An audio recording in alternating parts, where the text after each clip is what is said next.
In the early months of 1942, the Empire of Japan stood at the height of its power. From the shores of Southeast Asia to the vast blue of the Pacific, the rising sun flag flew proudly over conquered lands.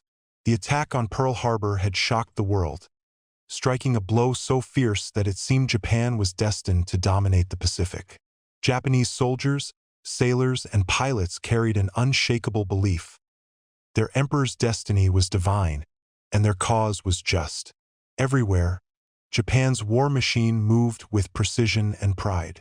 In the Philippines, General Yamashita's forces overwhelmed American and Filipino troops. In Malaya and Singapore, the British Empire suffered humiliating defeats. The once invincible Western powers were in retreat, and in Tokyo, the newspapers shouted triumph. Japan's leaders believed that the Pacific Ocean now belonged to them. The Imperial Navy under Admiral Isoroku Yamamoto was unmatched. Its fleet of aircraft carriers, Akagi, Kaga, Soryu, and Hiryu, was the most formidable naval force the world had ever seen. The men aboard those ships were disciplined, loyal, and driven by a sense of sacred duty.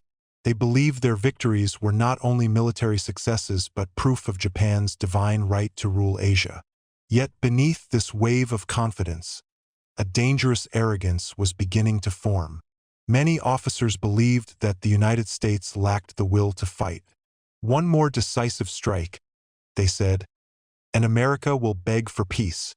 That belief became the foundation for Yamamoto's next great plan: to lure the remaining American carriers into a trap near a small, unknown island called Midway. As the cherry blossoms fell over Tokyo, preparations began. Mechanics worked day and night on the carrier's decks. Pilots studied maps and practiced bombing runs over painted models of the island. The fleet's radio operators filled the air with coded messages, certain that no foreign ear could understand them. To the men of Japan's navy, the coming battle was to be their moment of destiny, a strike that would secure the empire's rule for generations. They could not yet imagine that the same ocean that had carried them to glory would soon turn against them. The rising sun was blazing over the Pacific, its light bright and proud.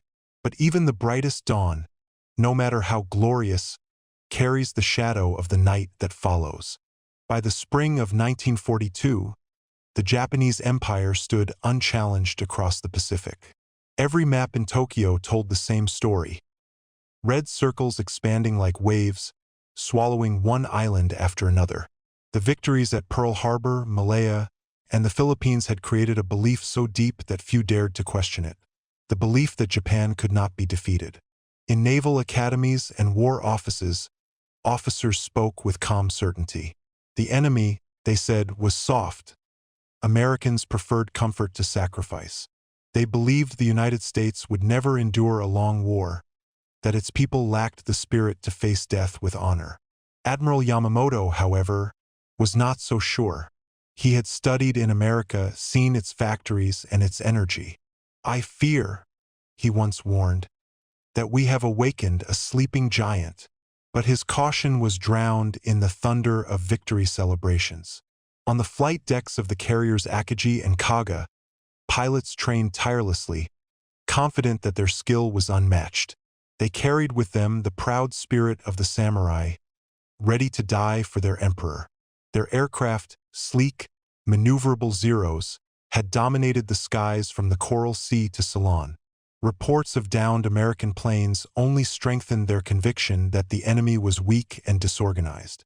In the officers' quarters, maps were spread across tables, pins marking future targets. Australia, Midway, even Hawaii, each seemed within reach. "The Pacific is ours," one officer declared during a briefing aboard the Soryu. "The Americans can build ships, but they cannot build courage." Laughter followed, and the men raised their cups of sake to victory. But outside their steel walls, the truth was shifting. Across the ocean, American factories were roaring to life. Thousands of planes, tanks, and ships rolled out each month. The sleeping giant was indeed awake. Intelligence teams had begun decoding Japanese messages, learning their movements. Quietly, without Japan's knowledge, the United States was preparing to strike back. Still, on the eve of the Midway campaign, the illusion of invincibility remained strong. From admirals to deckhands, the men of the Imperial Navy sailed with the wind of pride at their backs and the conviction that no force on earth could challenge them. They did not yet know that their greatest weakness was not their enemy. It was their own certainty. The rising tide of confidence that had lifted Japan so high was about to turn. And when it did, it would drag them down into the unforgiving depths of the Pacific. In the quiet rooms of a nondescript building at Pearl Harbor, far from the roar of engines and the chaos of the front lines, a different kind of battle was being fought. Here, the men and women of Station HYPO stared at streams of coded Japanese messages, searching for meaning hidden within chaos. The hum of typewriters mixed with the rustle of papers, the air thick with tension and fatigue. Every letter, every number, might hold the key to turning the war. Leading the effort was Commander Joseph Rockefort, a man as eccentric as he was brilliant. He wore slippers to work, often with a pipe hanging from his mouth, and slept only a few hours each night. His team of cryptanalysts worked around the clock, decoding fragments of radio chatter from the Japanese Navy's JN-25 code, a system so complex it seemed unbreakable. But Rockefort refused to accept that. He believed that somewhere within those transmissions lay the clue to Japan's next move. By late May 1942, the team began to notice a repeated reference, AF. The Japanese were planning an operation against a target they called AF. But no one knew what it meant. Washington believed it might be in the South Pacific. But Rockefort had another idea. He suspected that AF was Midway, a tiny atoll halfway between Hawaii and Japan. To confirm his theory, Rockefort devised a clever trap. Midway was ordered to send an unencrypted radio message reporting that its water purification system had failed.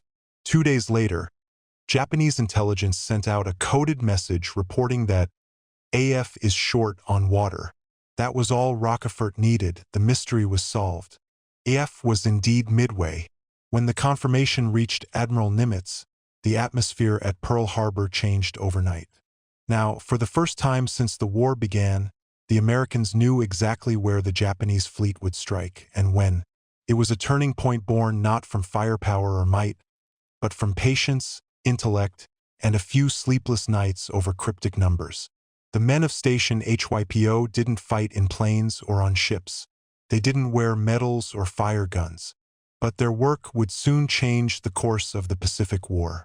Thanks to their efforts, the U.S. Navy could prepare an ambush unlike anything the Japanese had imagined.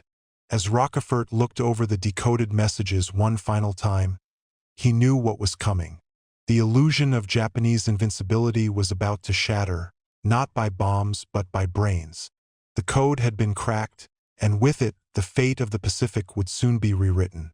The Pacific Ocean lay still beneath the early June sun of 1942, a vast, endless blue, so peaceful it was almost deceptive. On the decks of the American carriers Enterprise, Hornet, and Yorktown, sailors moved quietly, speaking in hushed tones.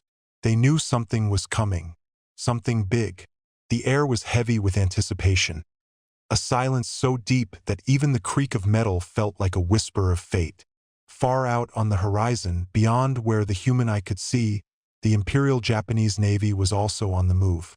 For massive aircraft carriers, Akagi, Kaga, Soryu, and Hiryu cut through the ocean like steel predators.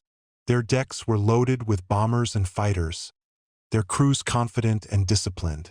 They had crushed every opponent since Pearl Harbor. To them, this mission, Operation MI, was supposed to be another victory. Midway Atoll, a small speck in the Pacific, would soon fall, paving the way to Hawaii and perhaps even forcing America to negotiate peace. But the Japanese didn't know that the Americans were waiting. Hidden by the ocean's vastness, Admiral Chester Nimitz had already positioned his fleet north of Midway, ready to strike. Thanks to the cryptanalysts of Station HYPO, the U.S. Navy had cracked Japan's naval code. They knew exactly where and when the enemy would attack. Aboard the Enterprise, pilots from Torpedo Squadron 8 went over maps again and again, tracing attack routes, memorizing every possible maneuver. Lieutenant Commander John Waldron, their leader, wrote a short letter to his wife, sensing he might never return. "If we fail," he wrote, "the world will never know how hard we tried." Around him, young men, barely out of their teens, cleaned their goggles, checked their weapons, and tried to mask their fear with nervous laughter. Thousands of miles away, on the Japanese flagship Akagi, Admiral Chuchi Nagumo stood on the bridge, watching the sunrise. He had every reason to be confident. His carriers were the pride of Japan, his pilots the best in the world. Yet somewhere deep inside, a faint unease stirred. Perhaps it was the memory of Pearl Harbor. The silence before that attack had felt exactly like this. As night fell on June 3rd, the calm deepened. The sea seemed to hold its breath. No one knew that within 24 hours, the skies over Midway would erupt in flames, and the balance of power in the Pacific would be forever changed. For now, the ocean remained silent, vast, cold, and waiting. The calm before the storm had begun. In the early months of 1942, America was still reeling from the shock of Pearl Harbor. The Japanese Empire seemed unstoppable, sweeping through the Pacific, capturing the Philippines, Malaya, and the Dutch East Indies. But in the quiet offices of Pearl Harbor Station HYPO, a different kind of battle was being fought. Not with bombs or bullets, but with pencils, typewriters, and broken fragments of intercepted radio messages. Commander Joseph Rockefort, a brilliant but eccentric intelligence officer, led a small team of cryptanalysts who had one goal: to break the Japanese Navy's secret communications code, known as JN-25. Day after day, they pored over streams of meaningless numbers, searching for patterns. The room was hot, the air thick with the smell of coffee and sweat. Many thought their work was hopeless, but Rockefort believed that victory in the Pacific would depend not on strength, but on knowledge. By late May 1942, his team made a breakthrough. They discovered references to a target known only as AF. But what was AF? Many suspected it was Midway Atoll, a critical outpost between Hawaii and Asia. To confirm it, Rockefort devised a clever trick. The U.S. base on Midway was ordered to send an unencrypted message complaining about a broken water system. A few days later, the Japanese reported that AF is short of water. That was it. The codebreakers had cracked Japan's plan. Armed with this intelligence, Admiral Chester Nimitz made a daring decision. Instead of waiting for the Japanese to attack, he would set a trap.